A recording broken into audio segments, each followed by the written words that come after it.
안녕하세요. 지난주에 동계 수련회 함께하며 뵀는데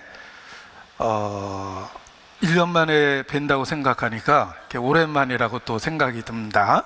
히스기야는 간절히 기도한 끝에 해그림자가 10도 뒤로 물러가는 그런 기적을 체험하게 됩니다. 그런데 저희는 국가 정책에 의해서 연령 계산하는 방법이 바뀌었기 때문에 무려 2년이나 젊어지는 그런 기적을 마지막 때 체험하고 있습니다. 천국에 가면 간증거리가 확실할 것 같습니다. 히스기야 앞에서도 난 2년이나 젊어졌는데 라고 이렇게 간증할 수 있을 것 같습니다. 함께 기도하시겠습니다. 살아계시며 역사하시는 거룩하신 아버지 하나님, 아무 소망 없었던 저희를 예수 그리스도 안에서 불러주시고 주의 놀라운 은혜로 하나님의 자녀 삼아 주신 것 진심으로 감사와 찬양을 드립니다. 또 오늘까지 영과 육을 보존하시며 2024년 새롭게 한 해를 주님 안에서 시작할 수 있도록 모든 은혜를 허락해 주신 것 주님께 감사와 찬양을 드립니다. 올 한 해 주님 안에서 매일의 날들이 영원한 영적 결실을 위해서 심겨지는 주님 축복을 주시고 우리의 삶을 주의 거룩한 목적 가운데 사용해 주시기를 주님께 간구합니다. 무엇보다 주 예수를 믿으면 너와 내 집에 구원 얻으리라는 그 약속의 말씀이 우리 가정에 이루어져서 육신의 모든 가족이 영원한 영적 가족이 될 수 있도록 올 한 해 축복해 주시고 주님 안에서 함께 할 수 있도록 인도해 주시기를 주님께 간구합니다. 또 선교지 일선에서 수고하시는 선교사님들의 사역과 가정을 위해서도 이 시간 하나님 앞에 더욱 마음을 함께하여 기도합니다. 모든 수고가 헛되지 않도록 주관해 주시고 우리가 누리는 좋은 것들을 누리지 못하는 만큼 더 좋은 것들로 함께해 주시기를 주님께 간구합니다. 사역에 필요한 건강을 주시고 가정의 평안을 주시며 또 많은 결실을 이룰 수 있도록 함께해 주시기를 주님께 기도합니다. 또 이 시간 특별히 신앙의 핍박을 받는 분들, 고난 가운데 있는 분들, 또 병상의 어려운 가운데 있는 분들을 기억하며 주님 앞에 기도합니다. 우리의 영혼의 문제를 해결해 주신 것처럼 이 땅에서 우리의 육신을 지켜주시고 주님 안에서 살 수 있는 건강도 주의 은혜로 더욱 강건케 만들어 주시기를 주님께 간구합니다. 우리의 연약함을 일깨워 주셔서 모든 일에 오직 주님만 바라보고 부활의 능력을 사모하며 살아갈 수 있도록 우리 마음을 일깨워 주시며 또 함께해 주시기를 주님께 간구합니다. 2024년 결코 이 귀한 시간을 헛되이 보내지 않도록 주님 붙잡아 주시며 우리 모두를 주의 용사로 사용해 주시기를 주님께 간구합니다. 오늘 2024년 첫 번째 주일 모임을 축복해 주시고 우리 마음을 새롭게 만들어 주시며 주의 권능으로 채워 주시기를 주님께 기도합니다. 함께 하시는 주님, 역사하시는 주님께 모든 것을 의지합니다. 주관하시며 주의 영광을 우리 모두에게 나타내 주시옵소서. 고마우신 우리 구주 예수님 이름으로 기도합니다. 아멘. 네, 성경 마태복음 24장, 마태복음 24장입니다. 42절 말씀부터 보시겠습니다. 마태복음 2장 42절.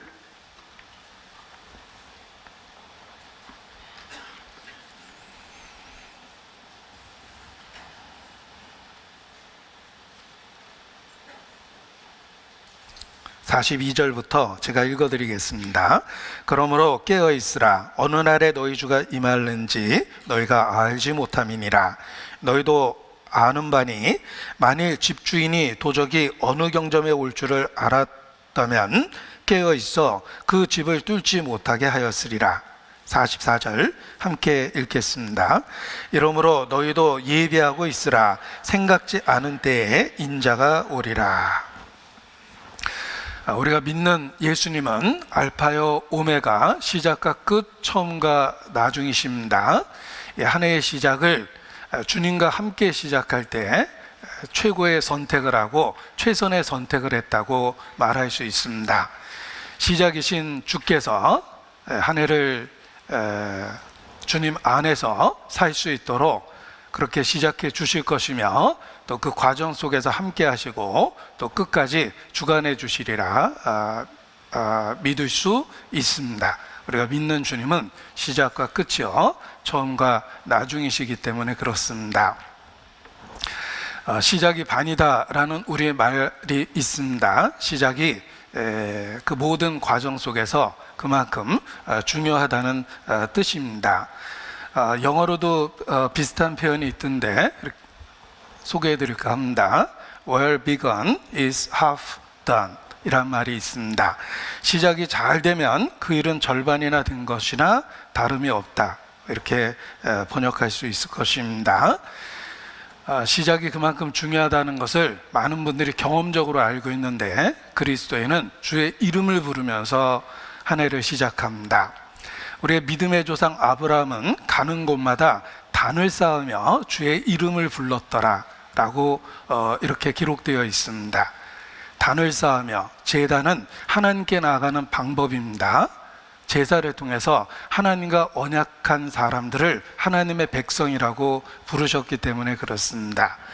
믿음의 조상 아브라함은 가는 곳마다 단을 쌓고 주의 이름을 부르며 그곳에서의 삶을 시작했습니다. 우리 시대 성도들이 그렇습니다. 가는 곳마다 또 한 해의 시작, 새로운 그 시간을 맞이할 때마다 우리도 제단을 쌓고 주의 이름을 부르는 것처럼 십자가라는 하나님의 언약을 기억하며 우리의 구세주 예수 그리스도의 이름을 부르며 시작하는 것이 마땅합니다. 그래서 하루를 시작해도 주의 이름을 기억하고 부르면서 시작하고 더더욱 한 해를 시작하면서 우리가 주님의 언약과 그 이름을 기억하고 부르는 것이 마땅할 것입니다. 그것이 그야말로 최고의 시작을 하는 것이다. 누구보다도 성도들이 주님과 함께 최고의 시작을 하는 거라고 이렇게 말할 수 있습니다. 2024년 새해가 시작되는 그날 우리는 이웃나라 일본의 그 큰 지진에 대한 뉴스를 이렇게 듣게 되었습니다. 그리고 이어서 지진뿐만 아니라 전 세계 곳곳에서 일어나는 기상이변에 대한 뉴스를 이렇게 들었습니다. 이 새해 시작, 온통 불안한 그런 그 사건, 사고가 가득한 그런 뉴스를 듣게 되었는데 성도로서는 우리가 살고 있는 이 시대가 성경이 말씀하신 그 마지막 시대라는 것을 일깨우게 됩니다. 그 모든 사건, 사고를 통해서 우리가 사는 시대를 이렇게 분별할 수 있게 됩니다. 아모스 3장에 보면 여호와의 시키심이 아니고서야 성읍에 어찌 재앙이 임하겠느냐라는 표현이 있습니다. 큰 사건, 그 뒤에 하나님의 섭리가 있다는 것입니다. 한 사람의 생명을 소중히 여기시는 주께서 세상에 재앙을 일으키고 많은 사람에게 고통을 주는 것은 틀림없이 숨겨진 섭리가 있다는 것입니다. 여호와의 시키심이 아니고야 재앙이 어찌 성읍에 임하겠느냐라는 그 말씀은 세상에 일어나는 사건, 사고 그 뒤에 하나님의 섭리가 있고 보이지 않는 손길이 있다는 뜻입니다. 특별히 기상 이변에 대한 이야기를 들으면서 더욱 그런 그 마음을 갖게 되었습니다. 오늘 본문은 마태복음 24장인데 표시하시고 사무엘상 12장 17절 말씀을 하나 찾아서 보도록 하겠습니다. 사무엘상 12장 17절. 사무엘의 고별 설교라고 그래서 사무엘이 그 노년에 죽음을 앞두고 이스라엘 사람들에게 했던 그 말씀입니다. 사무엘상 12장 17절 함께 읽겠습니다. 오늘은 밀 베는 때가 아니냐. 내가 여호와께 아뢰리니 여호와께서 우레와 비를 보내사 너희가 왕을 구한 일 곧 여호와의 목전에 범한 죄악의 큼을 너희로 밝히 알게 하시리라. 오늘은 밀 베는 때가 아니냐. 이스라엘은 계절상으로 이 밀 베는 그 시기를 지내고 있었습니다. 그때는 결코 우레나 비가 내리지 않는 그런 시기입니다. 그런데 그 시절에 맞지 않는 우레와 비가 내렸습니다. 그 시기에 맞지 않는, 그러니까 여름에 폭설이 내리고 또 겨울에 더위가 시작되는 것과 같은 일종의 큰 기상이변입니다. 특히 추수 때에 우레와 비가 쏟아졌다는 것은 아주 특별한 그 상황입니다. 그런데 그 특별한 상황이 그저 자연적인 현상이며 우연이 아니라는 것입니다. 그 기상 이변 그 뒤에는 그들이 왕을 구한 그 일이 하나님 앞에 얼마나 큰 죄인지를 깨닫게 하시는 하나님의 손길이 있었다는 것입니다. 지금도 그렇습니다. 많은 사람이 고통을 받고 또 죽음을 맞이하는 그러한 사건 사고 그 뒤에 하나님의 섭리가 있고 손길이 있습니다. 이 모든 일들 뒤에 하나님이 우리의 삶을 뒤돌아보라고 일깨워주는 섭리가 있다는 것입니다.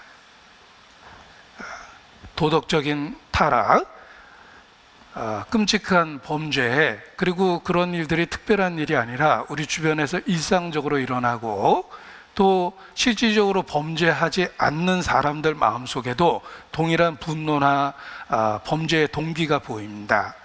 그러한 시대가 악하다는 것을 일깨워 주시고 심판에 대한 경고로서 하나님께서 우리에게 징조를 주신다라고 생각합니다. 그래서 특별히 성경적인 마지막 시대를 사는 우리가 우리 주변에서 일어나는 일들 또 기상이변들 이런 일들을 통해서 하나님이 우리 모두에게 우리의 삶을 뒤돌아보라고 경고하시고 또 우리가 범하는 그 죄가 하나님 앞에 얼마나 크고 심각한지를 그 재앙을 통해서 그 심각한 재앙을 통해서 우리의 심각한 영적 상태를 일깨워 주시는 거라는 교훈을 받을 필요가 있습니다. 어리석은 자는 하나님의 징계를 징계라고도 깨닫지 못하는 가운데 멸망하지만 일상의 일들 속에서 하나님의 손길을 볼 수 있는 것은 믿음을 가진 성도들입니다. 성도들은 기상이변이나 사건 사고 속에서 하나님의 시대를 일깨워주고 우리의 삶을 뒤돌아볼 수 있게 만들어준다는 그런 교훈을 받아야 된다고 생각을 합니다. 그래서 이런 모든 일들이 이 마지막 때 잠들기 쉬운 우리들의 상태를 흔들어 깨우시는 주님의 손길이시다라는 것을 생각해 볼 필요가 있습니다. 오늘 그런 의미에서 말씀의 제목을 그러므로 깨어 있으라라는 성경 말씀을 그대로 제목으로 삼았습니다. 또 한 해의 2024년도 우리 한 해의 슬로건이며 표대 말씀이기도 합니다. 여기 깨어 있으라, 그러므로 깨어 있으라와 관련한 이미지들을 이렇게 몇 가지 찾아봤는데 내가 너에게 하는 이 말이 모든 사람에게 하는 말이니라. 마가복음 13장에는 그렇게 일깨워 주시기도 하셨습니다. 예수께서 제자들에게 하셨던 마지막 때 강조하셨던 말씀입니다. 그러므로 깨어 있으라. 자, 깨어 있다라는 상황을 쉽게 이해하기 위해서는 파수꾼, 밤에 보초로에서는 경계 근무를 하는 이렇게 군인들에 비유할 수가 있습니다. 이 경계 근무는 많은 사람의 목숨을 담보로 해서 하는 일입니다. 그래서 경계에 실패하면 용서받을 수 없습니다. 군법이 그렇습니다. 많은 사람이 큰 그 피해를 받기 때문에 그렇습니다. 이스라엘은 늘 전쟁 속에 살았기 때문에 이 파수꾼, 경계 근무하는 사람의 역할이 아주 중요합니다. 이 그림은 이 파수꾼의 모습을 보여줍니다. 모든 사람이 잠든 밤에도 파수꾼은 깨어 있어야 되고, 그리고 밝은 빛 속에서 적들을 살펴봐야 됩니다. 그리고 혹 문제가 있다면 자기뿐만 아니라 많은 사람에게 적이 가까이 오고 있다는 것을 알려줘야 될 절대적 의무가 있습니다. 이 성도들의 역할이 이 마지막 때 이 파수꾼의 역할과 같은 것입니다. 그래서 적의 침입을 알려줘야 될 역할을 성도들이 하고 있고, 교회가 그러한 위치에 있다는 것입니다. 우리 시대의 경계 근무도 정말 중요합니다. 주의하라, 깨어 있으라. 그때가 언제인지 알지 못함이라. 오늘 말씀의 주제가 그러므로 깨어 있으라 라는 말씀입니다. 우리가 살고 있는 시대와 잘 어울리는 그 경우에 합한 그러한 주제 말씀이라고 생각합니다. 본문 다시 마태복음 24장을 보시겠습니다. 이 마태복음 24장이나 마가복음 13장이나 누가복음 21장은 종말에 대한 이야기가 있다라고 해서 종말장이라는 그 제목이 붙어 있습니다. 예수께서 돌아가시기 직전에 마지막 한 주간을 제자들과 함께 보내면서 제자들에게 가장 강조하셨던 말씀입니다. 오늘 본문 마태복음 24장의 상황은 예수께서 돌아가시기 한 주일 전에 있었던 일입니다. 한 주간 예루살렘에 입성해서 보내셨던 날들, 그때 제자들에게 가장 많이 하신 말씀입니다. 이러한 중요한 말씀은 그 제자들의 그 궁금증, 도대체 종말 마지막 때가 언제이며 어떤 일이 일어날까라는 의문에 대한 대답으로서 이 말씀을 주신 것입니다. 그래서 본문 마태복음 24장 3절에 보면 예수께서 감람산 위에 앉으셨을 때 이렇게 되어 있습니다. 예수님이 마지막 한 주간을 제자들과 함께 보내셨고 성전에 출입하시면서 말씀을 주셨습니다. 24장 1절에 보면 예수께서 성전에서 나와서 가실 때 이렇게 되어 있고, 그 성전 바로 앞에 있는 산이 감람산입니다. 그래서 성전에서 나와서 감람산에 앉으셨을 때 그 예루살렘 전경을 내려다보며 하셨던 그 말씀입니다. 3절에 보면 제자들의 질문으로 이 중요한 말씀을 시작하셨습니다. 3절, 예수께서 감람산 위에 앉으셨을 때에 제자들이 종영이 와서 가로되 우리에게 이르소서 어느 때에 이런 일이 있겠사오며 또 주의 임하신가 세상 끝에는 무슨 징조가 있사오리까. 이 제자들의 질문에 의해서 이 중요한 말씀을 가르쳐 주신 것입니다. 자, 제자들은 주님과 동행하며 일상을 함께 했습니다. 그리고 늘 대화 속에서 중요한 진리를 배우며 새로운 것을 깨닫고 점점 더 하나님의 사람으로 만들어져 갔습니다. 자, 그들은 완성품이 아니라 하나님은 자연인 상태 그대로 불러주셔서 그들을 제자로 만들어 가신 것입니다. 그리고 함께 생활하시면서 그 생활 속에서 대화를 통해서 그들을 가르치시고 성장케 해주셨던 것입니다. 지금도 그렇습니다. 지금도 이 교회를 통해서 우리가 보이지 않는 주님을 섬기며 함께 생활하고 있습니다. 그리고 그 가운데 이런저런 일을 함께하고 겪어내면서 영적으로 더 배워가고 더 성장해 갑니다. 이 제자들이 주님과 동행하며 영적 지식에 대해서 점점 더 알아가고 성장해가는 모습이 결국은 우리의 교회 생활을 통해서 그대로 재현되고 있다라고 이렇게 생각을 합니다. 자, 그 대화 가운데 이 제자들은 중요한 질문을 했습니다. 그 질문을 통해서 예수께서 대답하신 것입니다. 우리가 새로운 사실을 더욱더 알아가는 가장 좋은 방법은 질문과 대답입니다. 그래서 옛 성현들도 제자들을 가르친 일반적인 방법이 Q&A입니다. 궁금한 것에 대한 질문을 받고 그것에 대한 대답을 하면서 가르침을 펼쳤습니다. 예수께서도 제자들의 질문, 의문, 궁금증을 사용해서 중요한 진리를 가르쳐 주신 것입니다. 이 제자들이 이 마지막 때에 대한 중요한 질문을 했기 때문에 우리도 이 마지막 시대를 분별할 수 있는 이 중요한 말씀을 알고 이해하게 된 것입니다. 제자들은 이 땅에 관계된 의문이 아니라 하나님의 역사와 섭리에 대한 그런 의문을 가졌고 그 궁금증을 통해서 질문을 했던 것입니다. 자, 우리도 성장할 수 있는 방법은 이 땅에 살아가는 이야기 말고 영적인 사실에 대해서 또 하나님의 계획이나 역사하심에 대해서 궁금해하는 것이 성장의 첫 번째입니다. 우리 어린 시절 궁금해하고 질문을 통해서 새로운 사실을 알아가면서 성장했습니다. 영적인 성장도 같은 방법으로 일어납니다. 주님의 섭리에 대해서, 하나님의 역사하심에 대해서 우리가 궁금해하고 의문을 품고 그것을 해결하려고 하면서 우리의 신앙도 자라게 되어 있습니다. 이 사랑은 관심으로 나타납니다. 그래서 많은 것들을 궁금해합니다. 우리가 사랑하는 사람에 대해서는 누군가를 사랑하게 되면 그 사람에 대한 생각이 깊어지고 또 많은 그 사람에 대한 궁금한 것들이 생깁니다. 그리고 그것을 해결하면서 그 사람을 더 이해하고 더 사랑하게 되는 것입니다.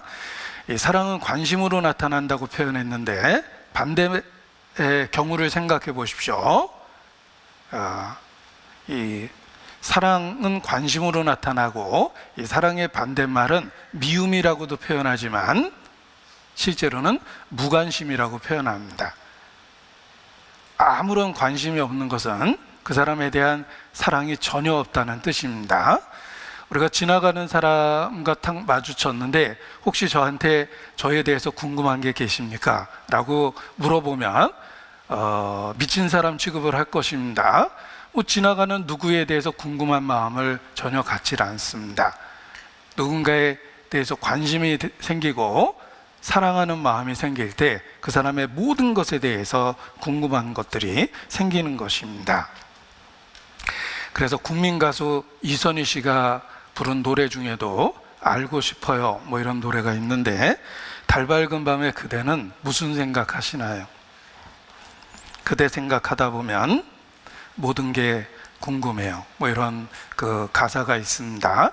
그대 생각하다 보면 모든 게 궁금해요. 영적인 진리도 그렇습니다.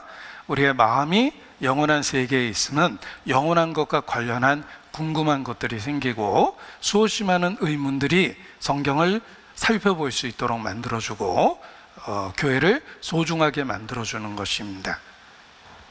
성경과 또 교회가 그 궁금한 것에 대한 답을 주기 때문에 그렇습니다.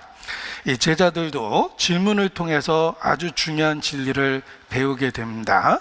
그들은 그 가장 적당한 질문을 또 꼭 알아야 될 내용에 대한 질문을 그날 예수님께 한 것입니다. 자, 예수님은 죽음을 목전에 두고 있습니다. 이제 그들과 함께 할 수 있는 시간이 많지 않습니다. 제자들은 그러한 상황 속에서 아주 중요한 것에 대한 궁금증이 생긴 것입니다. 주의 임하심과 세상 끝에는 그러면 무슨 일들이 있을 것입니까? 무슨 징조가 있사오리까? 이렇게 중요한 것에 대한 질문을 합니다. 그 질문 덕분에 우리가 마지막 시대에 대한 이런 충분한 정보를 갖게 되고 이해하게 된 것입니다. 기록된 말씀 속에서는 제자들과 예수님의 대화입니다.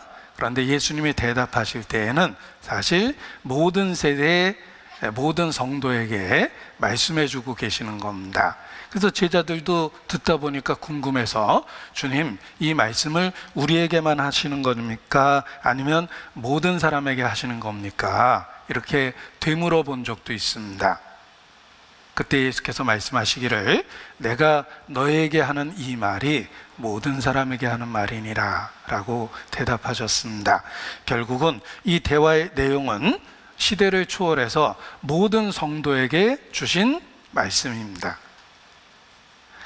우리가 TV 그 방송국에서 제작하는 프로그램은 단지 그 제작 당시에 방청객들만을 위한 것이 아닙니다. 그 방청객들이 앉아 있지만 그 프로그램이 제작된 것은 전국의 모든 시청자들 또는 해외에서 시청하는 동포 여러분까지 포함이 된 겁니다.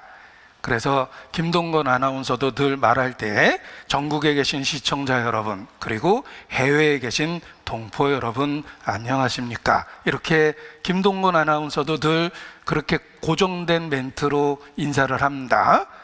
방청객을 위한 내용만이 아니라 전국의 시청자를 위한 내용이며 심지어는 해외에 있는 동포들도 이 프로그램을 보고 있기 때문에 그들에게 인사를 하는 것입니다. 성경의 기록이 그렇습니다. 당시 제자들과의 그런 대화뿐만 아니라 내가 너에게 하는 이 말이 모든 사람에게 하는 말이니라 라는 말씀처럼 시대를 넘어서 이 마지막 때를 진짜로 살고 있는 우리에게도 이 말씀을 주신 것입니다. 그리고 이 말씀의 배경은 예수님의 죽음 직전입니다. 돌아가시기 바로 전주, 그 주, 돌아가시는 그 주에 있었던 한 주간에 있었던 일들이며 그 대화의 내용입니다. 예수님은 다가오는 죽음 앞에서 제자들과 마지막 시간을 보내고 있었습니다. 우리 개인적으로 죽음이 다가오면 그 며칠 남지 않은 시간들을 어떻게 보내시겠습니까? 대부분의 대답은 사랑하는 사람들과 함께 보내고 싶다. 이렇게 대답을 합니다. 예수님도 마찬가지예요. 제자들을 사랑하셨고 죽음이 다가오고 있는 그때 예수님은 그 어떤 때보다 제자들과 함께 많은 시간을 보내고 많은 대화를 나눴습니다. 그래서 기록된 내용을 분석해 보면 그 죽음 직전에 한 주간에 주신 말씀들이 수없이 많이 있습니다. 3년 반 동안 많은 가르침을 펼치셨지만 그럼에도 그 죽음 직전에 제자들과 가장 많은 시간을 보냈고 가장 많은 그 진리를 그때 가르치셨습니다. 예수님은 다가오고 있는 죽음 앞에서도 자신의 일을 계속해서 하고 있었으며 그 대부분의 시간은 사랑하는 제자들과 함께 했던 것입니다.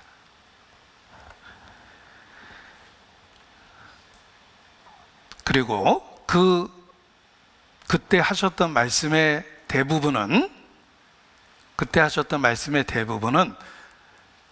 죽음 직전에 하셨던 말씀의 대부분은 이게 끝이 아니라 우리는 틀림없이 다시 만난다. 영원한 세계가 있다. 너희는 다시 올 날을 맞이할 준비를 해야 된다라는 이야기를 주로 그 죽음을 앞에 두고 말씀하셨습니다. 자, 예수께서 죽음 직전에 가장 많이 하신 말씀은 이것이 끝이 아니라 우리는 반드시 다시 만나게 될 것이며 너희는 다시 만날 수 있도록 그 날을 준비해야 된다라는 이야기를 가장 많이 하신 것입니다. 우리 개인적으로도 그렇습니다. 우리도 살면서 사람 속에서 살고 사랑하는 사람들 속에서 살기 때문에 필연적으로 이런저런 죽음을 경험하게 돼 있습니다. 우리도 죽음 앞에서 마지막 할 수 있는 대화가 이것이 끝이 아니라 다시 만나야 된다라는 그런 약속을 일깨우는 그런 대화를 할 수 있어야 됩니다. 예수님은 죽음 직전에 주로 다시 만난다라는 말씀을 하시고 그날을 준비하라고 일깨워 주셨습니다. 믿는 그리스도인들도 마찬가지예요. 어느 날 우리에게 죽음이 찾아올 때 또는 사랑하는 사람의 죽음을 지켜볼 때 우리가 함께 나눌 대화의 내용은 우리가 반드시 그리스도 안에서 다시 만난다라는 진리를 일깨워야 됩니다. 그리고 하나님 앞에 다시 만날 때 우리 기쁨으로 서로 만날 수 있도록 그렇게 우리의 삶을 조정해야 된다라는 진리를 일깨워야 됩니다. 그래서 제가 많이 하는 기도의 내용 중에 하나가 하나님 앞에 서서 모든 것이 드러났을 때, 다시 하나님 앞에 우리가 함께 만났을 때, 그리고 감춰진 모든 것이 드러났을 때, 그때에도 서로 부끄럽지 않고 서로 에게 영광이 되며 주님께 칭찬만 받을 수 있도록 이 땅에서의 삶을, 우리 사이의 관계를 주님 변화시켜 주십시오. 이런 기도를 이렇게 기도 내용 속에 많이 반복해서 합니다. 주님 앞에서는 그날 감춰진 모든 것이 드러났을 때 우리가 서로에게 당황하거나 서로에게 실망하지 않고 서로 기쁨으로 얼굴을 대할 수 있도록 주님 앞에서 현재의 삶을 바꿔야 되겠다, 이런 생각을 기도할 때마다 하게 됩니다. 예수님은 죽음 앞에서 우리는 반드시 다시 만날 것이기 때문에 준비를 하고 살아야 된다라는 진리를 일깨워 주셨습니다. 그래서 42절에 그러므로 깨어있으라, 44절 좀 더 구체적으로 얘기하셨죠? 깨어있다는 게 무슨 뜻이냐? 예비하고 있으라, 다시 만날 준비를 하고 살아라. 깨어있으라, 예비하고 있으라, 이렇게 똑같은 말씀을 표현을 바꿔서 반복적으로 강조해 주신 것입니다. 자, 성도는 종말을 반드시 준비하고 살아야 됩니다. 개인적으로 죽음, 그리고 역사적인 종말, 다시 만날 주님을 기억하고 매일의 삶을 살아야 됩니다. 그것이 깨어있는 삶이며 예비하고 사는 삶입니다. 그런데 성도와 반대말 되는 구원받지 못한 사람들, 자연인들, 세상 사람들은 왜 멸망을 하는 것일까? 그 멸망의 이유 중에 하나가 그들은 일상을 반복하며 영원한 것에 대한 관심을 갖지 않았다는 것입니다. 성도는 늘 죽음을 기억합니다. 종말과 연한과 그 연약함을 기억하며 소망을 하나님께 두고 삽니다. 종말과 연한과 연약함을 기억하며 소망을 하나님께 두고 사는 사람이 다윗과 같은 성도들입니다. 반대로 자연인, 구원받지 못한 세상 사람들은 일상에 파묻혀서 자신의 개인의 종말, 죽음에 대한 생각도 없고 준비도 없고 그저 죽는 그날까지 일상을 반복하다가 멸망한다. 그것이 세상 사람의 모습입니다. 그래서 여기 일깨워 주시기를 37절입니다. 노아의 때에 된 것과 같이 인자의 임함도 그러하리라. 홍수 전에 노아가 방주에 들어가던 날까지 사람들이 먹고 마시고 장가들고 시집가고 있으면서 홍수가 나서 저희를 다 멸하기까지 깨닫지 못하였으니 인자의 임함도 이와 같으리라. 멸망하는 사람들은 일상에 파묻혀 있고 영원한 것에 대한 관심을 갖지 않다가 죽는 그날까지, 종말이 다가오고 있는 그날까지 그렇게 살다가 멸망한다. 그들이 왜 멸망하는지를 일깨워 주셨습니다. 사람들이 먹고 마시고 시집가고 장가가고 홍수가 나서 멸하기까지 일상 속에서 묻혀 있다가 준비 못하고 죽음을 맞이한다. 이것이 세상 사람의 모습이다. 너희는 결코 그와 같이 돼서는 안 된다 라고 경고하신 것입니다. 우리가 본문은 표시하고 누가복음 17장 같은 말씀이 있습니다. 누가복음 17장 26절입니다. 17장 26절.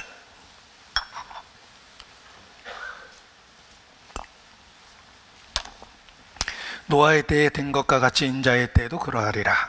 노아가 방주에 들어가던 날까지 사람들이 먹고 마시고 장가들고 시집가더니 홍수가 나서 저희를 다 멸하였으며, 또 롯의 때와 같으리니 사람들이 먹고 마시고 사고 팔고 심고 집을 짓더니 롯이 소돔에서 나가던 날에 하늘로서 불과 유황이 비오듯 하여 저희를 멸하였느니라.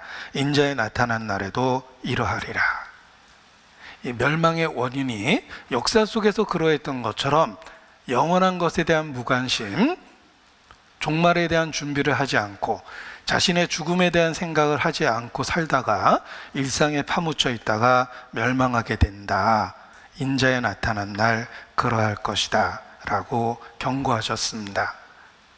누가복음 21장 34절입니다.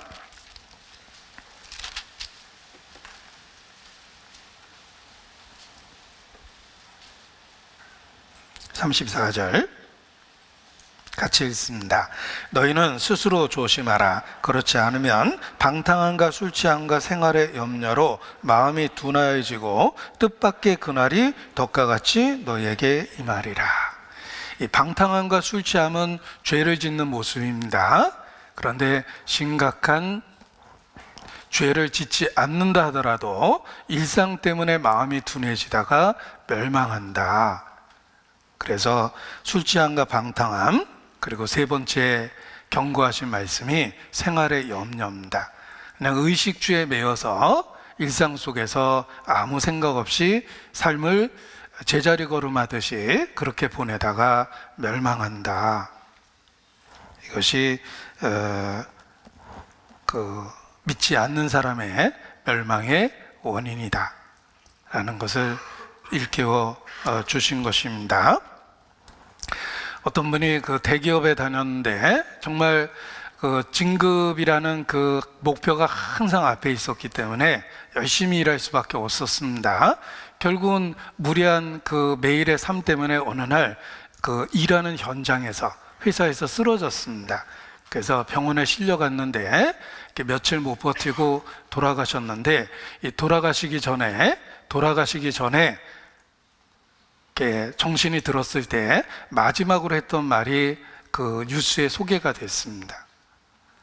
그러니까 일하는 현장에서 쓰러져서 병원에서 고생하다 돌아가셨는데 의식을 되찾았을 때 마지막으로 하셨던 말씀이 출근해야 되는데 이러다 돌아가셨답니다. 저는 그 뉴스 그 스크립트를 기사를 읽고 정말 많이 슬펐습니다. 왜냐하면 한때 내 삶의 모습이기도 합니다. 그냥 온통 일이 내 마음과 생각에 꽉 찼을 때가 있습니다. 출근해야 되는데 의식이 돌았을 때 해야 될 일들이 수없이 떠올랐던 것입니다. 그런데 그 모습이 성실한 가장의 모습일 수는 있지만 하나님 앞에서는 삶의 목적을 저버린 악한 모습입니다. 그냥 먹고 마시고 시집가고 장가가고 사고 팔고 심고 집을 짓고 그냥 일상 속에 있다가 그렇게 멸망하는 겁니다. 또 이런 예화도 읽은 적이 있습니다. 자수성가한 큰 그 가게를 하시는 분이 있습니다. 그러니까 아주 성공한 그 사업을 나름대로 하고 계셨습니다. 가게 하나를 작게 시작했는데 아주 큰 규모의 그런 그 가게로 이렇게 성장시켰습니다. 늘 아침에 일어나서 가게를 살펴보는 것이 그분의 일과입니다. 그리고 그 큰 가게를 이렇게 자녀들과 함께 일을 했는데 어느 날 결국은 죽음이 그를 찾아왔습니다. 그가 죽음 앞에서 했던 말입니다. 큰아들 있냐? 예, 아버지 저 여기 있어요. 그래. 둘째는 어디 있냐? 아버지 저 여기 있습니다. 그래. 막내는 어디 있냐? 막내 여기 있습니다, 아버님. 그랬더니 깜짝 놀라시더랍니다. 그럼 가게는 누가 보냐? 이러고 돌아가셨답니다. 뭐 사실인지 모르지만 아무튼 그냥 많이 하는 이야기 속에 들어 있습니다. 그 마지막 말이 그럼 가게는 누가 보냐? 이렇게 우리의 인생도 끝나지 않을까 그런 생각을 하게 됩니다. 우리의 일상이 어떻습니까? 죽음은 예고 없이 찾아옵니다. 결국은 우리의 일상의 생각, 생활 그 모습이 어느 날 죽음 직전의 나의 모습임에 틀림이 없습니다. 출근해야 되는데 그러면 가게는 누가 보냐? 혹 우리의 마음이 온통 그러한 상태가 되면 안 됩니다. 멸망하는 사람들의 이유는 특별한 범죄를 짓다가 멸망하는 경우도 있지만 생활의 염려 때문에 마음이 무뎌지고 결국은 멸망하는 사람도 있습니다. 인자가 임하는 그날 많은 사람들이 그렇게 멸망합니다.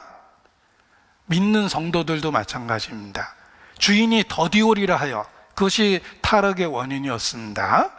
주의 다시 오신다는 약속이 어디 있느냐? 만물이 처음 있을 때와 그대로 있다라고 생각하면서 우리 일상이 똑같잖아. 늘 재림에 대한 이야기를 했지 뭐 말뿐이야. 역사 속에서 늘 그 이야기를 강조했지만 시제로는 오지 않았잖아. 우리 시대는 마찬가지야. 주의 다시 오신다는 약속이 어디 있느냐? 만물이 처음 있을 때와 그대로 있다. 어제가 오늘 같고 뭐 오늘도 내일도 오늘 같겠지 뭐. 그냥 일상이 반복되는 거야. 아무 생각 없이 살면 이미 마음이 무뎌진 것입니다. 뜻밖의 그날이 덕과 같이 너에게 임하리라.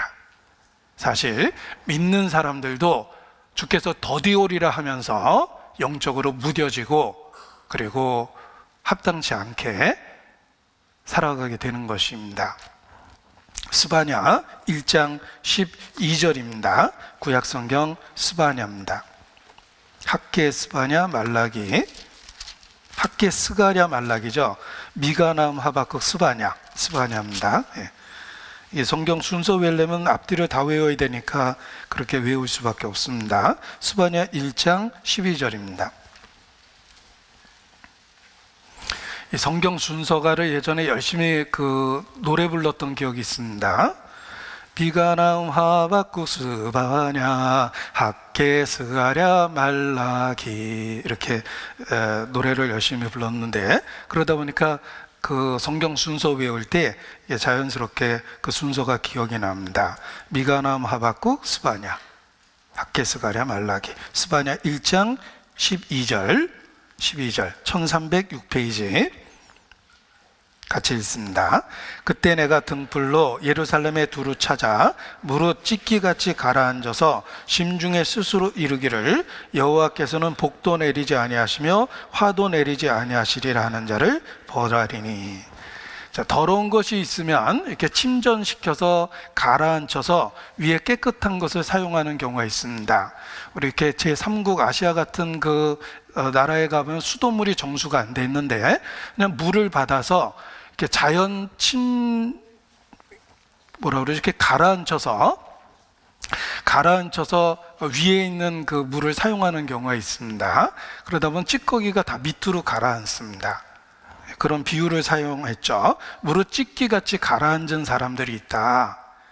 맑고 깨끗한 상태로 있는 사람이 있고 같은 통 안에서도 찢기처럼 갈아있는 사람이 있는데 그 주님은 등불을 통해서 그들을 샅샅이 살펴보고 있다는 겁니다. 그들을 잘 알고 있다는 거예요. 그 상태를. 근데 그 찢기같이 가라앉은 사람의 상태가 어떤 상태냐면 심중에 스스로 이르기를 마음과 생각이 늘 이렇습니다. 여호와께서는 복도 내리지 아니하시며 화도 내리지 아니하시리라. 이런 자를 벌하겠다. 이게 잘못된 상태라는 거예요. 하나님의 존재는 인정합니다. 그런데 실제 삶에 그가 무슨 내 삶에 어떤 영향을 주냐 이렇게 생각하는 겁니다. 하나님이 솔직히 보태준 것도 없고 그렇다고 하나님이 나한테 피해준 것도 없고 그는 복도 내리지 않고 화도 내리지 않는다. 하나님의 존재는 인정하지만 실제 내 삶과는 아무 상관이 없다. 이렇게 생각하는 사람이 찢기같이 가라앉은 존재예요. 자신의 삶 속에 하나님이 역사하고 있다는 걸 전혀 못 느끼는 상태입니다. 여호와는 복도 내리지 아니하시며 화도 내리지 아니한다. 그게 찢기같이 가라앉은 상태고 하나님 앞에 합당치 않은 악한 모습입니다. 저희가 하나님을 시인하나 행위로는 부인하니 가증한 자여 복종치 아니한 자여 모든 선한 일을 버리는 자니라. 디도서에 보면 그런 표현이 있죠. 저희가 하나님을 시인하나 하나님의 존재는 인정합니다. 교리적인 인정은 하고 받아들임은 있어요. 교리적으로 수긍하고 받아들인 겁니다. 그런데 실제의 삶에 역사하시는 하나님이 없습니다. 살아계신 하나님이 없습니다. 하나님의 말씀은 살았고 항상 있고 살아있어 라고 되어 있는데 말씀을 기억할지는 모르지만 그 말씀이 그 사람의 삶 속에 살아있지는 않습니다. 아무런 영향을 주지는 못합니다. 저희가 하나님을 시인하나 행위로는 부인하는 상태입니다. 가증한 자여 복종치 아니하는 자여 모든 선한 일을 버리는 자니라.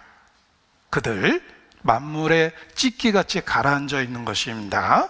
실제의 삶에 역사하시는 하나님이 없습니다.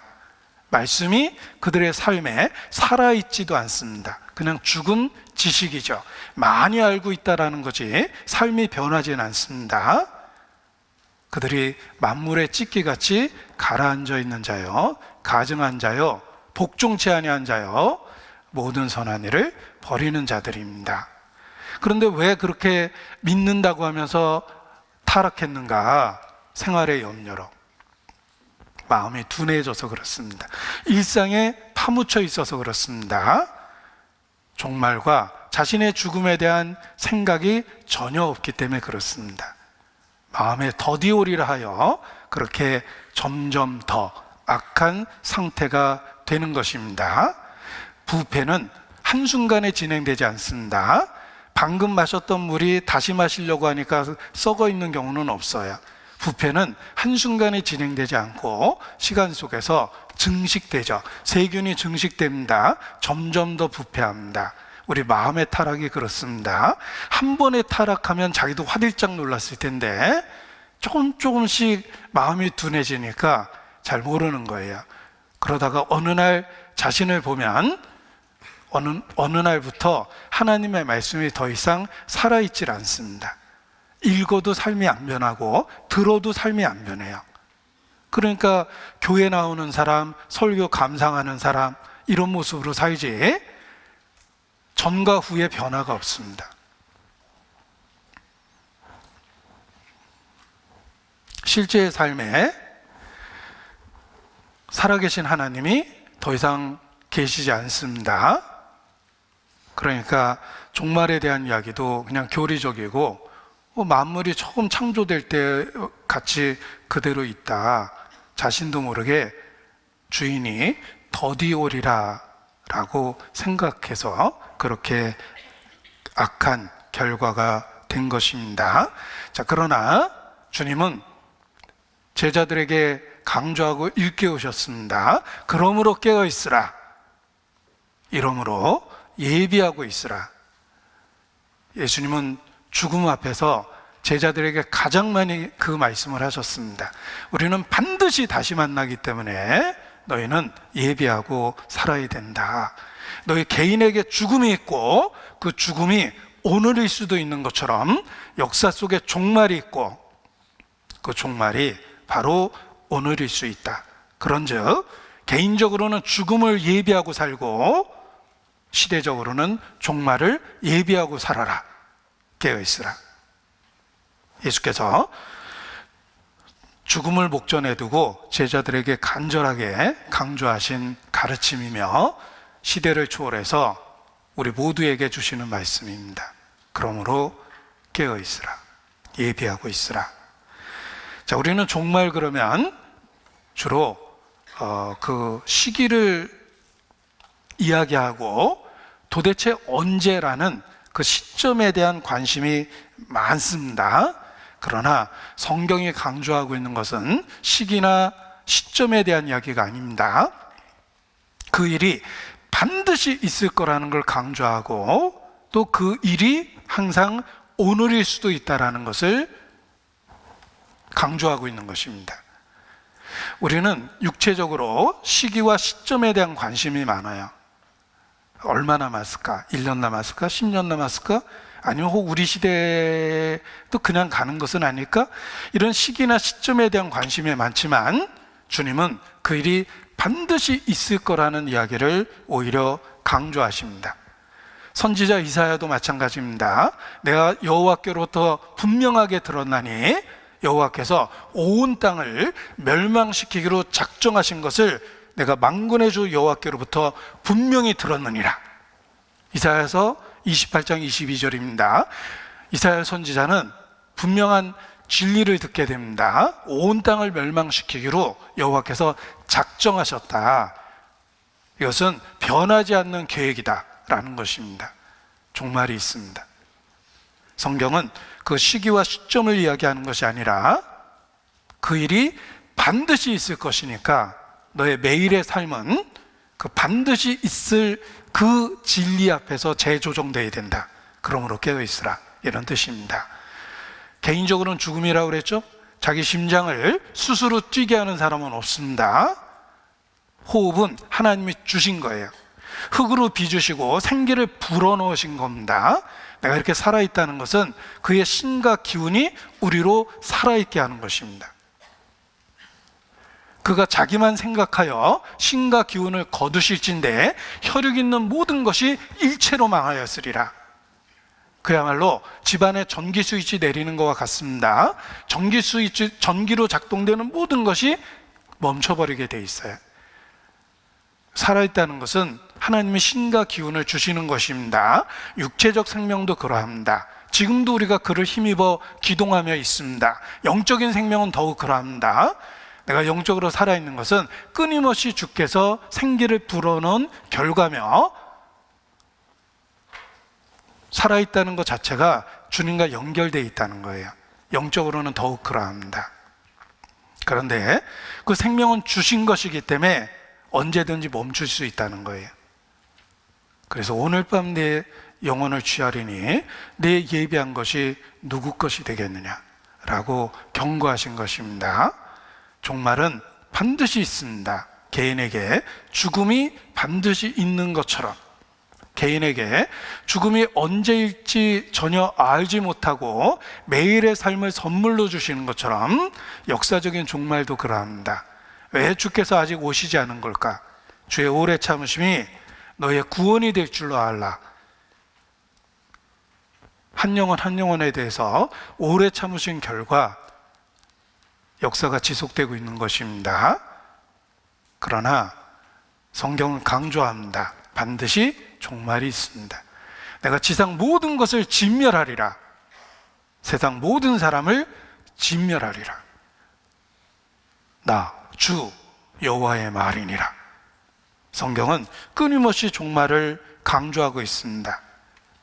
우리로 하여금 종말을 생각하고 매일의 삶, 현재의 삶을 살라.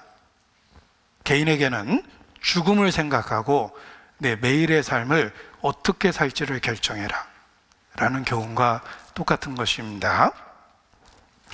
자, 성경은 종말에 대한 이야기, 시점과 시기에 대해서 이야기하는 것보다 그 일이 반드시 있을 거라는 걸 강조합니다. 그런데 왜 하나님께서 그 마지막 시점, 시기에 대한 것을 구체적으로 말씀하지 않았을까? 그 이유는 우리 개인의 삶의 죽음과 같은 원리입니다. 우리는 반드시 죽을 거라는 운명을 갖고 이 땅에 태어났습니다. 태어나는 그때부터 사실 죽어가고 있는 거예요. 사람의 연수가 70이요 강건하면 80이라. 이미 정해진 수명을 이 땅에서 살고 있고, 그리고 그 7, 80은 절대 보증되거나 약속된 게 아닙니다. 지나치게 악인되면 기한 전에 죽으리라. 그 언제든지 창조주는 그것을 멈출 수 있는 주권을 갖고 계십니다. 호흡을 주셨기 때문에 하나님은 호흡을 멈출 수 있는 절대적 주권을 갖고 계세요. 따라서 오늘 내 생명을 거두신다 하더라도 하나님의 다스림과 주권에는 아무런 문제가 없는 거예요. 역사가 오늘 끝난다 하더라도 하나님의 주권과 다스림심에는 아무런 하자, 문제 이런 게 없는 겁니다. 이건 하나님에게 속한 절대적인 권한이에요. 주권이에요. 왜 하나님께서 그 마지막 날을 감추셨을까? 매일의 삶을 마지막이 있다라는 걸 기억하고 예비하고 살아야 된다라는 삶의 태도를 가르쳐 주신 거예요. 그래서 종말의 그날도 감춰져 있는 것입니다. 매일 현재의 삶에서 항상 주님이 오실 거라는 긴박감을 갖고 예비하고 사는 것, 이것이 신앙생활입니다.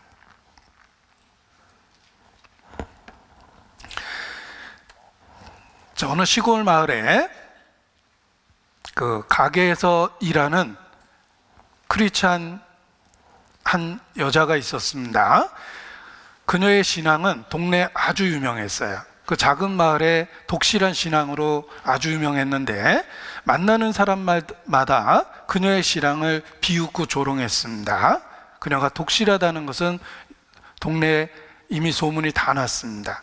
근데 동네의 그 불량배들이 그 자매를 조롱하기 위해서 이런 대화를 했답니다. 예수가 정말 다시 온다고 당신도 믿습니까? 그렇습니다. 저는 주님이 다시 오실 거라고 믿습니다. 그러면 준비를 하셔야 되는데 왜 여기서 이런 일을 하고 있어요?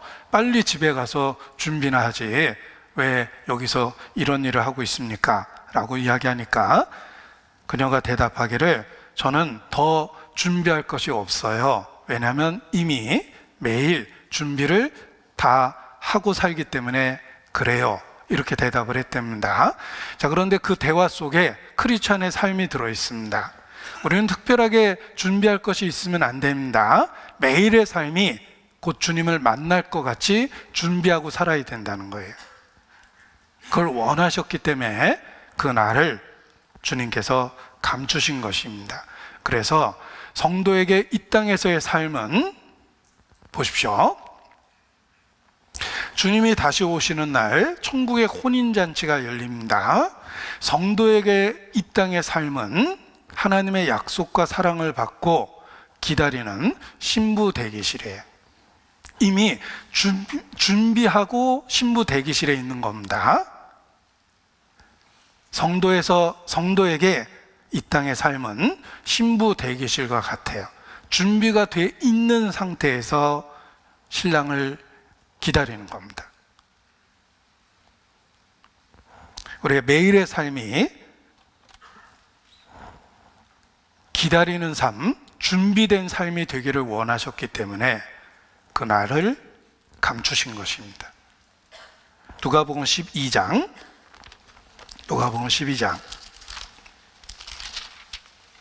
35절입니다.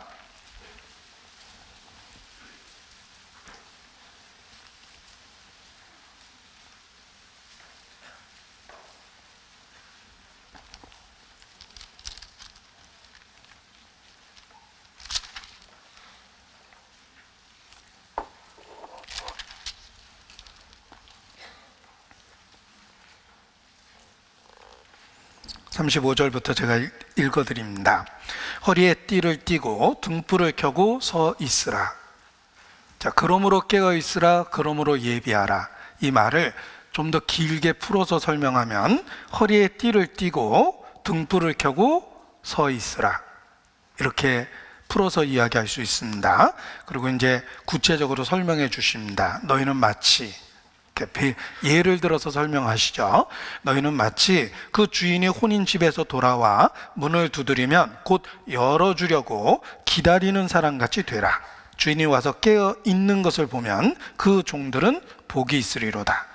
자, 깨어 있으라 라는 구체적인 이야기를 예를 들어서 설명해 주셨죠. 주인이 혼인집에서 돌아와 문을 두드리면 열어주려고 기다리는 사람같이 되라. 매일의 삶이 준비하고 기다리는 삶을 살아야 된다.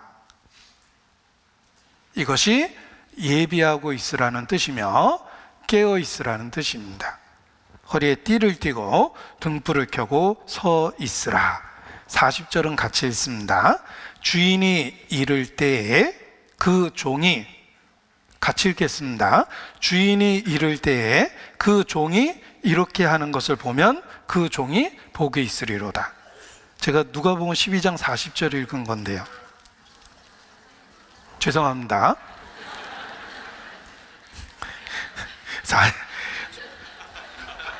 네.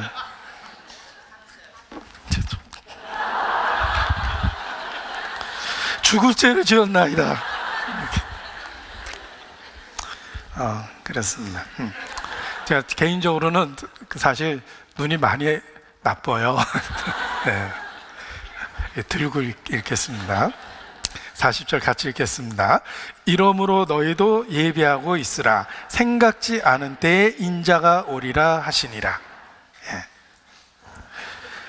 기다리는 사람같이 돼야 된다. 주님은 그걸 원하셨기 때문에 그 날과 그 시를 감추신 것입니다. 자, 어떤 교수님은 수업하는 방식이 아주 특별했는데 평상시 출석을 부르지 않다가 전혀 예상치 못했던 때 딱 한 번 부른답니다. 그리고 그날 결석하면 그 전에 모든 날들이 다 결석이래요. 예. 그러니까 딱 한 번 불렀는데 만약에 그날에 결석했으면 그 전에 있었던 모든 날들을 결석으로 친다. 이렇게 수업을 했답니다. 근데 이제 많은 학생들이 그것에 대한 이제 불평을 했습니다. 재수없게 딱 그날 걸리면 그거 어떡하냐, 뭐 이런 식이었는데, 그거는 수업은 당연히 들어와야 된다라는 것을 얘기한 거지, 그 출석 부르는 방식은 특별한 이유 없이 수업에 빠지면 안 된다, 수업은 반드시 들어와야 된다라는 것을 위해서 그 방식이 그렇다는 겁니다. 자, 이런 그 상황은 실제로 생활 속에 많이 적용이 됩니다. 예를 들면 유럽을 여행하다 보니까 차표 검사를 안 하는 데가 많더라고요. 차표 검사를 안 합니다. 그런데 만약에 딱 한 번 불시에 검사했다가 걸리면은 수십 배의 벌금을 내야 됩니다. 그날 딱 한 번 차표가 없다 하더라도 법이 정한 벌금이 있는데 수십 배의 요금을 내야 되는 거예요. 자, 이것은 그걸 확인하는 방법이 매일 검사하느냐 불시에 하느냐라는 검사의 차이지, 법이 요구하고 있는 근본적인 내용은 차표를 사서 기차를 타야 된다라는 걸 요구하고 있는 거예요. 주님도 마찬가지입니다. 우리에게 깨어 있으라라는 걸 강조한 것은 그 날과 시를 알지 못하게 하셨습니다. 매일의 삶이 항상 주님을 만날 것 같이 준비하고 살아야 된다. 이것이 믿음의 삶이다. 기다렸던 사람처럼 그렇게 살아야 된다라는 것을 교훈해 주신 것입니다. 그래서 끊임없이 그 깨어있으라는 말을 강조해 주신 것입니다. 마가복음 13장입니다. 33절.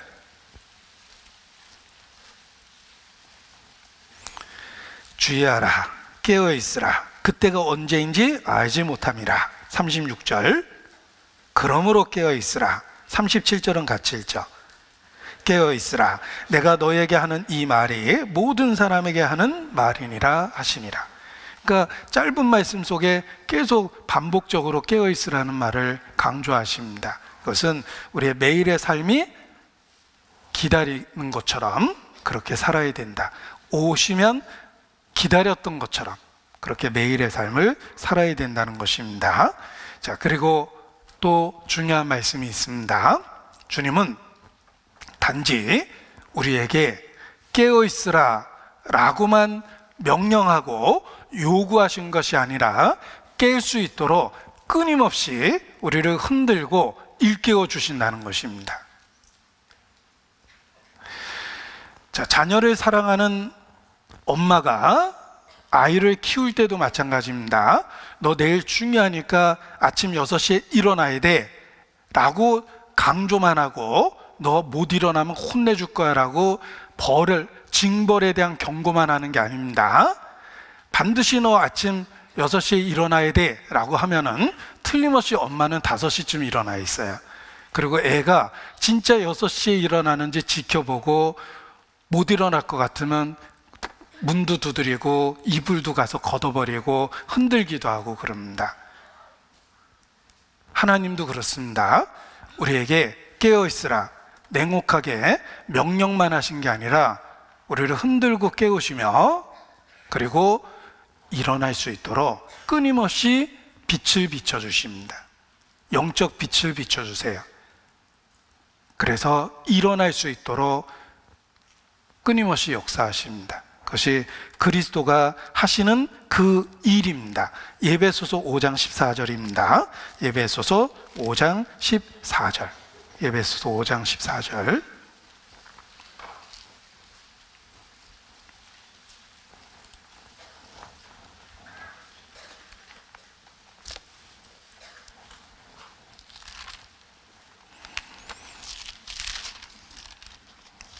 에베소서 5장 14절 같이 읽습니다. 그러므로 이르시기를 잠자는 자여 깨어서 죽은 자들 가운데서 일어나라. 그리스도께서 내게 빛이시리라 하셨느니라. 일어나라 라고 명령만 한 것이 아니라 일어날 수 있도록 그리스도는 현재의 삶 속에서 영적인 빛을 비춰주십니다. 점점 밝게 비춰주십니다. 지금은 잘 때가 아니다. 일어나야 된다라는 것을 일깨워 주시기 위해서 그리스도는 지금도 영적인 빛을 비춰주십니다. 그리스도께서 내게 빛이시리라. 지금도 비춰주고 계시는 거예요. 우리를 흔들어서 깨워주십니다. 자, 예수님은 겟세마네 동산에서 눈물로 3번이나 기도하셨습니다. 그때 베드로, 야고보, 요한이라는 제자들과 함께 겟세마네 동산에 가셔서 제자들에게 깨어 있어야 된다 라고 얘기하시고 한쪽에 가서 기도하셨는데 제자들의 모습이 이러했습니다. 예수님은 지금도 우리에게 빛을 비춰주시며 잠들려 하는 우리를 깨우신다. 지금은 낮이다. 일할 때다. 자, 제자들이 겟세마네 동산에서 예수께서 기도하실 때 제자들을 가르치셨죠. 이렇게 함께 하셨는데 심지어는 발도 닦아주셨는데 안수까지 하셨는데 어떤 일이 있었냐면 갑자기 한심한 제 모습이 보입니다. 자, 예수님이 간절히 기도할 때 제자들은 한편에서 잠이 들었어요. 잠이 들었습니다. 한심하죠? 이게 한 번 있었던 일이 아니고 옷이 바뀌었죠. 2번이나 있었어요. 이런 일이 있었습니다. 그때 예수님이 그 3번이나 기도하시는 그때 다시 오셔서 2번이나 깨워주십니다. 마가복음 13장, 마가복음 마태복음을 보겠습니다. 26장, 마태복음 26장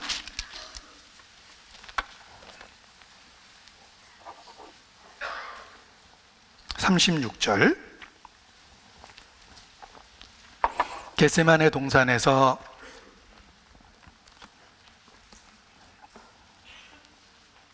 기도하실 때입니다. 36절. 내가 저기 가서 기도할 동안에 너희는 여기에 앉아 있으라.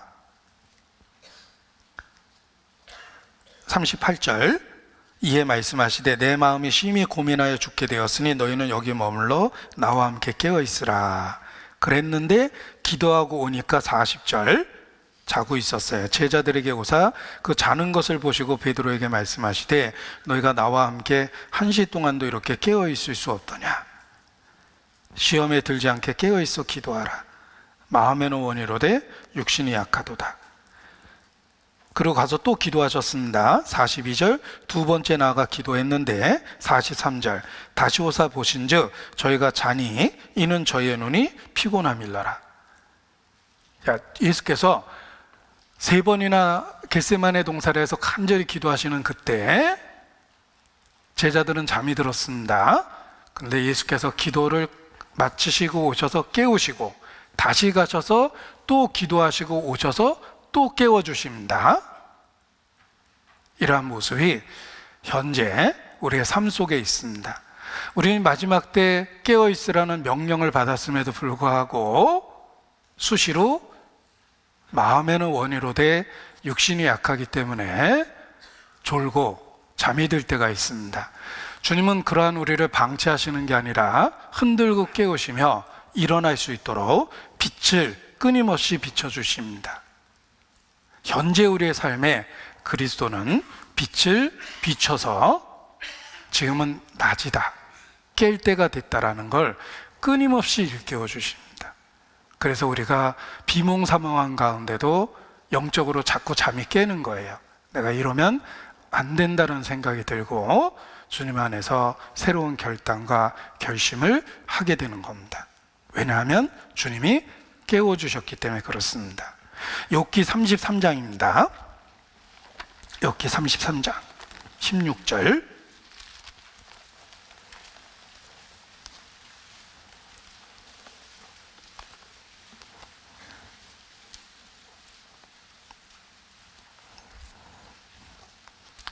욥기 33장 14절부터 봅니다. 사람은 무관히 여겨도 하나님은 한 번 말씀하시고 다시 말씀하시되 사람이 침상에서 졸며 깊이 잠들 때에 꿈에나 밤의 이상 중에 사람의 귀를 여시고 인치듯 교훈하시나니 이는 사람으로 그 꾀를 버리게 하려 하심이며 사람에게 교만을 막으려 하심이라. 그는 사람의 혼으로 구덩이에 빠지지 않게 하시며 그 생명으로 칼에 멸망치 않게 하시느니라. 29절 30절 같이 읽죠. 하나님이 사람에게 이 모든 일을 제삼 행하심은 그 영혼을 구덩이에서 끌어 돌이키고 생명의 빛으로 그에게 비추려 하심이니라. 사람은 무관히 여겨도 하나님이 내 인생에 평생토록 반복해서 하시는 일이 있습니다. 끊임없이 나에게 인치듯 교훈하고 생명의 빛을 비춰주십니다. 일어나라고. 그것이 그리스도께서 지금 하시는 그 일입니다. 우리가 잠들도록 그냥 내버려 두는 것이 아니라 우리를 흔들어서 깨워주시고 끊임없이 빛을 비춰주시며 지금은 낮이라, 일할 때다, 일할 수 없는 밤이 올 것이다 라고 우리를 깨우십니다. 데살로니가 전서 5장을 보겠습니다. 데살로니가 전서 5장 4절부터 봅니다. 데살로니가 전서 5장 4절부터 제가 읽어드립니다. 형제들아, 너희는 어둠에 있지 아니하매 그날이 도적같이 너에게 임하지 못하리니 너희는 다 빛의 아들이요 낮의 아들이라. 우리가 밤이나 어둠에 속하지 아니하나니 그러므로 우리는 다른 이들과 같이 자지 말고 오직 깨어 근신할지라. 자는 자들은 밤에 자고 취하는 자들은 밤에 취하되 우리는 낮에 속하였으니 근신하여 믿음과 사랑의 흉배를 붙이고 구원의 소망의 투구를 쓰자. 자, 너희는 낮에 속했다. 그것을 그리스도께서 끊임없이 빛을 비춰주시면서 우리가 영적으로 낮에 속했다는 걸 일깨워 주십니다. 그래서 깰 수 있도록 역사하고 계시다는 것입니다. 그리스도께서 이렇게 역사하고 계십니다. 따라서 우리는 그 앞에 어떻게 해야 되냐면 8절입니다. 믿음과 사랑의 흉배를 붙이고 구원의 소망에 투구를 쓰자. 자, 신앙의 가장 중요한 핵심적인 용어입니다. 믿음, 사랑, 소망. 믿음, 사랑, 소망. 그 핵심적인 진리를 붙들고 살아야 된다. 그것이 낮에 속한 자가 깨어서 사는 그 상황이다라는 것입니다. 그래서 믿음과 사랑의 흉배를 붙이고 구원의 소망에 투구를 쓰자. 자, 우리가 벌거벗고 세상을 다닐 수는 없습니다. 뭔가를 입고 있죠. 그리고 내 자신이 그 옷을 단정하게 입음으로 말미암아 사회생활을 그 여건에 맞게 할 수 있습니다.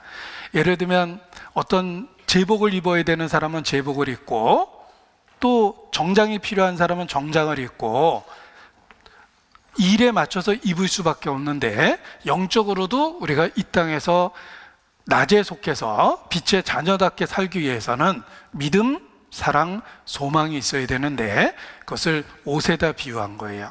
그리고 우리는 일상 속에 있는 게 아니라 전쟁 속에 있기 때문에 그 전쟁과 관련한 용어를 쓴 겁니다. 믿음과 사랑에 흉배를 붙이고 구원의 소망에 투구를 쓰자. 이렇게 군인으로서의 의복을 갖춰야 된다라고 가르쳐 주신 것입니다. 우리가 깨어있기 위해서는 핵심적 진리를 붙들고 살아야 돼요. 믿음, 사랑, 그리고 소망이라는 핵심적 진리를 붙들고 살아야 되는 것입니다. 자, 우리는 영적인 전쟁터에 있습니다. 전쟁에 맞는 복장을 하고 있어야 돼요.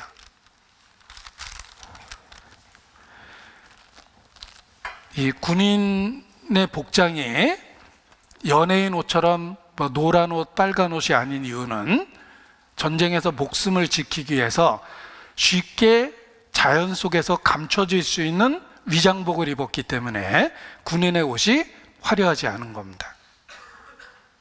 옷이 그 상황에 맞게 입어야 되는 겁니다. 죄수복에는 왜 줄이 거 있을까요? 줄이 거 있는 옷이 또 있습니다. 그 배의 선원들, 옷에 줄이 거 있어요. 죄수복처럼. 그 이유는 멀리서도 식별이 돼야 됩니다. 죄수는 도망가면 안 되기 때문에 죄수복을 줄을 거놓은 이유는 도망다니면 금방 눈에 띄게 돼 있어요. 옷이 죄수복이거든요. 선원도 마찬가지입니다. 바다라는 위험한 곳에서 표류할 수 있죠. 눈에 띄어야지만 살아남을 수 있기 때문에 선원의 옷도 눈에 잘 띄는 줄이 거 있는 옷입니다. 군인은 위장복을 입어야 돼요. 우리는 영적인 그리스도의 군사며 영적 전쟁에 있습니다. 그래서 용어 자체가 다 군인과 관련한 용어를 쓴 겁니다. 에베소서입니다. 6장. 여기 우리들의 그 완전 무장한 모습이 있습니다. 에베소서 6장. 우리는 영적 전투 가운데 있기 때문에 영적 전투가 가능한 옷을 입어야 돼요. 10절. 정말로 너희가 주 안에서와 그 힘의 능력으로 강건하여지고, 자, 우리에게는 주님 안에서 그 힘의 능력으로 강건해져야지만 영적 전쟁을 합니다. 내가 태생적인 뭐 재능이나 재주, 결단과 결심 이런 거로 영적 전쟁을 하는 게 아니라는 거예요. 주 안에서와 그 힘의 능력으로 강건해지기 위해서는 영적인 무장이 필요한데, 11절 마귀의 계계를 능히 대적하기 위하여 우리는 영적 전투 가운데 있기 때문에 하나님의 전신갑주를 입어야 되는 겁니다.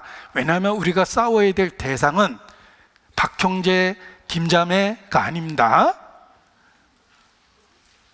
전우를 경쟁 상대라고 생각하는 건 어리석은 겁니다.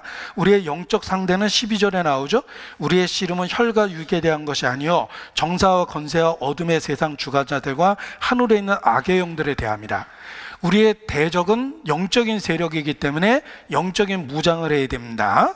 그 영적인 무장이 여기 13절 그러므로 하나님의 전신갑주를 취하라. 전신, 우리 삶, 우리의 생활 전체와 관련한 무장이 되어 있어야지만 영적 전투에서 승리할 수 있습니다. 부분적인 무기가 아니에요. 전신갑주예요. 완전한 무장을 해야 됩니다.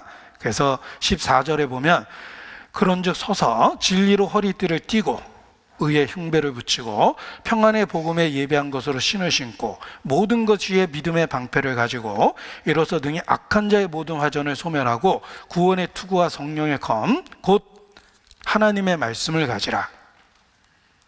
자, 이것이 하나님의 전신갑주로 무장해 있는 모습입니다.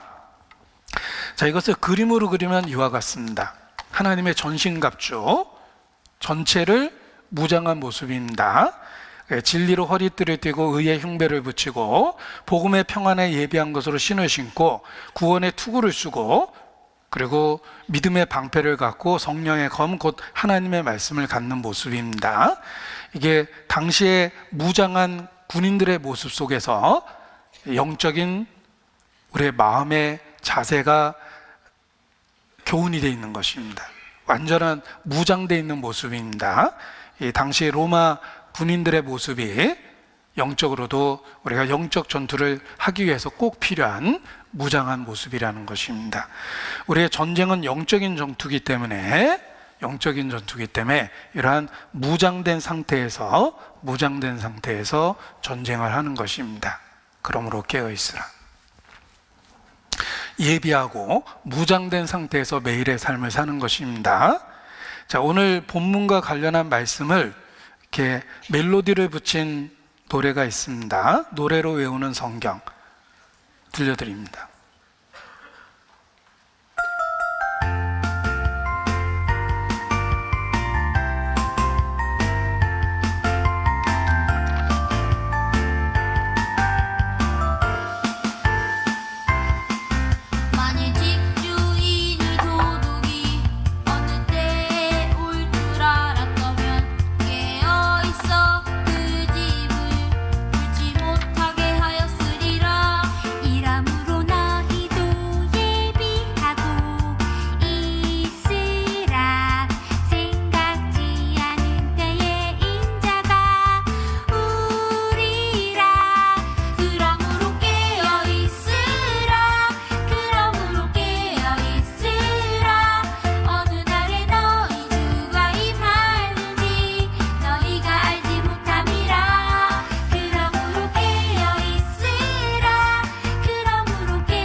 이렇게 찬송 들려드릴 때는 항상 저작권에 대한 걱정이 있는데 오늘 찬송은 마음 편하게 이렇게 들려드렸습니다. 그 이유는 이 찬송은 저희 안에서 만들어진 거기 때문에 그렇습니다. 저작권이 저희한테 있기 때문에 아무 걱정 없이 불러도 됩니다.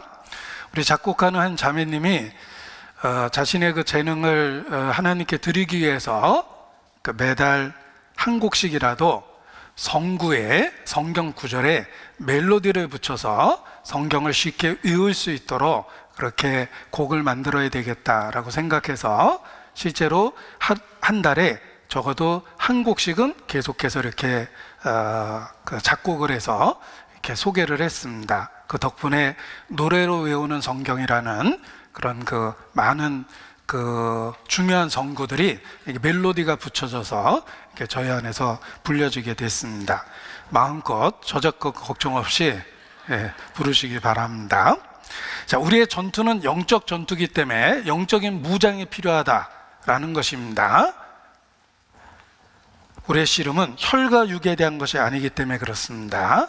그래서 이 영적 전투에는 영적인 무장이 필요하고 그 영적 무장된 모습을 이렇게 로마 군인의 그 군장을 갖춘 모습으로 표현해 주신 것입니다. 그리고 이렇게 무장된 그 상태에서 우리의 전투는 영적인 전투이기 때문에 영적인 능력이 필요하며 영적인 능력을 끊임없이 공급을 받아야 됩니다. 그 영적인 능력을 공급받는 방법이 하나님과의 개인적 교통이에요. 하늘이 열리고 인자 위에 하나님의 사자가 오르락내리락 하실 때 그냥 오르락내리락 하는 것이 아니라 우리에게 필요한 모든 것에 대한 공급이 있다는 뜻입니다. 우리는 그리스도를 통해서 하나님과 교통하고 있습니다. 아버지와 자녀라는 친밀한 교통을 나누고 있습니다. 그리고 그 그리스도를 통해서 필요한 것을 공급을 받습니다. 그래서 깨어있으라라는 말이 다른 말로 표현해 보면 기도함으로 깨어있으라예요. 하나님과의 친밀한 교통을 통해서 영적인 능력을 공급받고 있어야 된다라는 것입니다. 기도함으로 깨어있으라. 에베소서 6장 18절 같이 읽습니다. 모든 기도와 간구로 하되 무시로 성령 안에서 기도하고 이를 위하여 깨어 구하기를 항상 힘쓰며 여러 성도를 위하여 구하고. 기도와 간구가 영적인 능력을 공급받는 방법입니다. 자, 우리 북한군과 대치하고 있는 그 비무장지대의 경비병들의 모습을 보니까 상대방의 공격을 언제든지 받아칠 수 있고 상대방이 얕보지 못하도록 기본 자세가 있습니다. 일단 눈싸움에서 흔들리면 안 되니까 날씨와 상관없이 대부분은 선글라스를 끼고 있죠. 심리전에 흔들리지 않겠다는 모습이고 언제든지 상대방과의 그 충돌에서 대비할 수 있는 모습을 갖다 보니까 그 대치한 경비병의 기본 자세가 있습니다. 얼핏 그 사진 보니까 이렇게 딱 경직된 모습처럼 보이지만 언제든지 준비할 수 있는 자세가 있습니다. 마찬가지입니다. 그리스도인도 적이 결코 얕보지 못하는 완전한 자세가 있습니다. 숙달된 조개의 시범을 보시겠습니다. 적이 얕보지 못할 완전한 그리스도의 군사로서의 자세가 있습니다. 숙달된 조개의 시범을 보여드리겠습니다. 기도하는 모습입니다. 무릎을 꿇었든지 엎드려 있든지 하늘을 우러러 보든지 두 손을 모았든지 눈을 감았든지 떴든지 하나님과의 교통하는 모습이 완전한 무장 상태예요. 필요한 것을 공급을 받고 있는 모습이기도 합니다. 영적인 싸움은 영적인 것으로 해야 됩니다. 그래서 지식을 사용한 성경 말씀이 아니라 성령으로 역사하는 말씀, 내 말과 신을 너에게 보이리라. 성령의 검, 하나님의 말씀. 영적인 싸움이기 때문에 그렇습니다. 그리고 하나님과의 친밀한 교통이 그 영적인 능력을 공급을 받는 거예요. 그래서 성령으로 살면 성령으로 행할지니 성령을 소멸치 말며 성령의 충만을 받으라. 우리는 기도를 통해서 깨어있고 기도를 통해서 성령 충만을 받는 것입니다.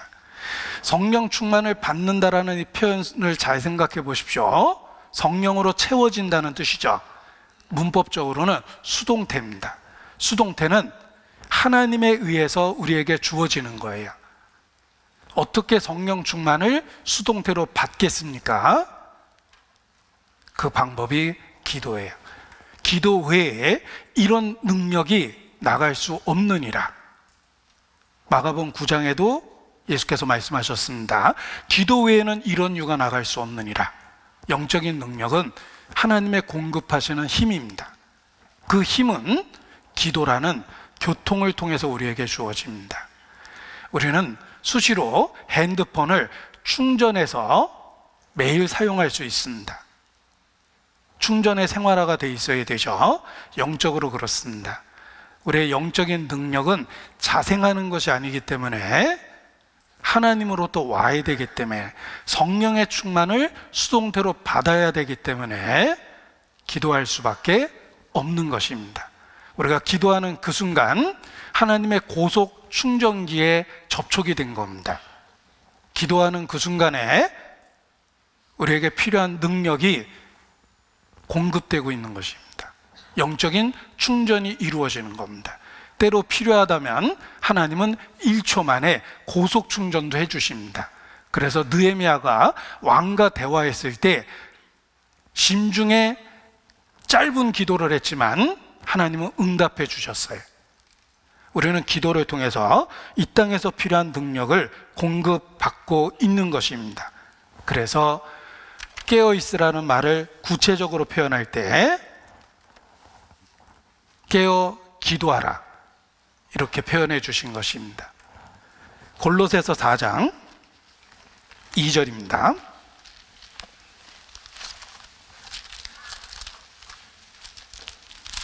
골로새서 4장 2절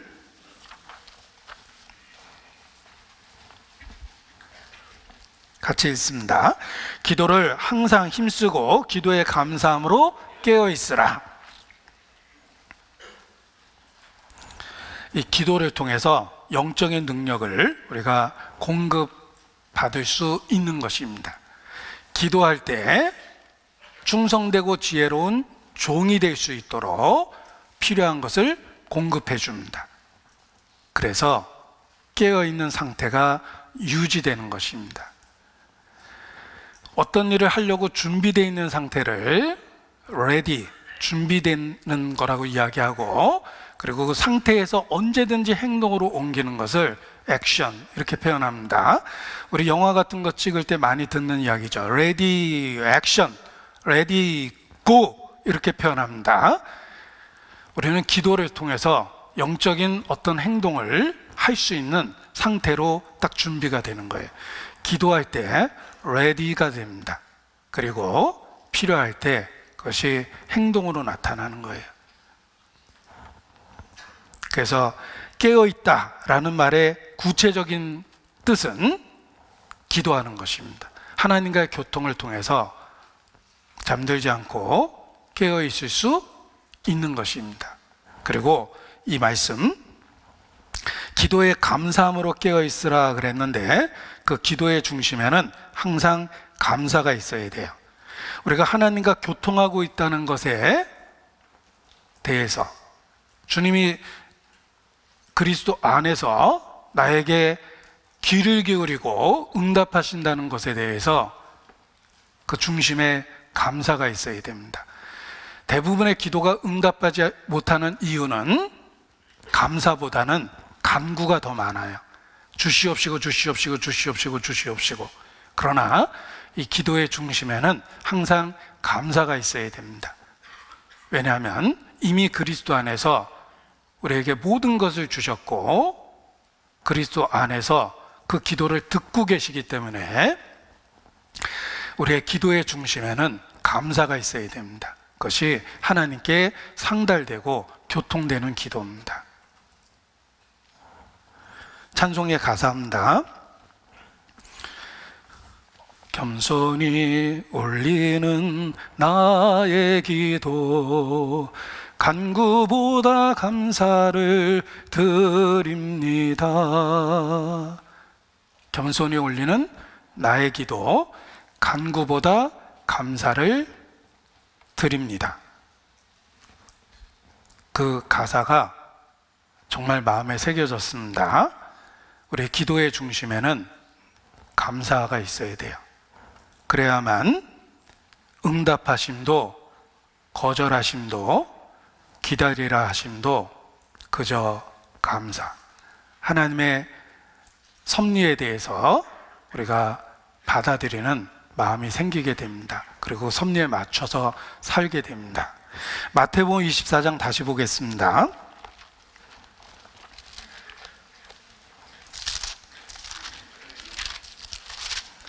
마태복음 24장 46절입니다. 주인이 올 때 그 종이 이렇게 하는 것을 보면 그 종이 복이 있으리로다. 그러므로 깨어 있으라. 이러므로 예비하고 있으라. 한순간만 그렇게 있는 것이 아니라 그 상태가 지속돼야 된다는 뜻입니다. 깨어라가 아니죠. 깨어 있으라죠. 그 상태가 유지되는 거예요. 어느 때까지 그걸 유지하냐면 주인이 올 때까지 깨어 있는 것입니다. 그 깨어 있는 방법이 기도가 막히면 안 돼요. 우리가 응급 환자도 기도가 막히면 죽는다, 기도부터 확립하라 그러는데 한자로는 다르게 표현되지만 영적으로는 똑같습니다. 기도가 막히면 안 되는 거예요. 우리가 왜 죄를 꺼려 합니까? 기도가 막히고 영적인 호흡이 답답해지기 때문에 그렇습니다. 이 마지막 때 기도함으로 항상 깨어 있어야 되며 그 상태가 주인이 올 때까지 지속돼야 됩니다. 우리 시대는 주님이 언제든지 올 수 있는 성경에 말씀한 바로 그 마지막 시대입니다. 따라서 올해 우리의 슬로건으로 주어진 말씀, 그러므로 깨어 있으라 라는 이 말씀이 우리가 살고 있는 이 시대와 가장 잘 어울리며 우리에게 꼭 어울리는 교훈이라고 생각합니다. 그러므로 깨어 있으라. 기도하시겠습니다. 아버지 하나님, 우리의 연약함을 고백하고 흔들어 깨우시는 주님의 손길을 더욱더 의지하고 바라봅니다. 결코 잠들지 않도록 주님 그리스도의 빛을 비춰주시고 우리의 마음을 새롭게 해주시며 영적 전투에서 승리할 수 있도록 주의 권능으로 주관해 주시기를 주님께 간구합니다. 2024년 한 해 더욱 주님 안에서 충성되게 살 수 있도록 또 지혜롭게 살 수 있도록 주님 붙잡아 주시고 우리 중에 결코 낙오되는 자가 없도록 살펴주시기를 주님께 간구합니다. 서로 격려하며 주님이 우리에게 명령하신 것처럼 하나가 돼서 주의 일에 더 힘쓸 수 있도록 우리 가운데 역사하여 주시옵소서. 또 1월 8일 내일부터 예정된 첫 번째 집회가 있습니다. 우리 모두를 사용해 주시고 우리 주변에 이루어진 영혼들 주께서 친히 심령의 역사해 주셔서 참여할 수 있도록 우리 가운데 역사해 주시기를 주님께 간구합니다. 주께 의지합니다. 고마우신 우리 구주 예수님 이름으로 기도합니다. 아멘. 네, 찬송하시겠습니다. 은혜 찬송하시겠습니다. 은혜 찬송 176장입니다. 은혜 찬송 176장입니다.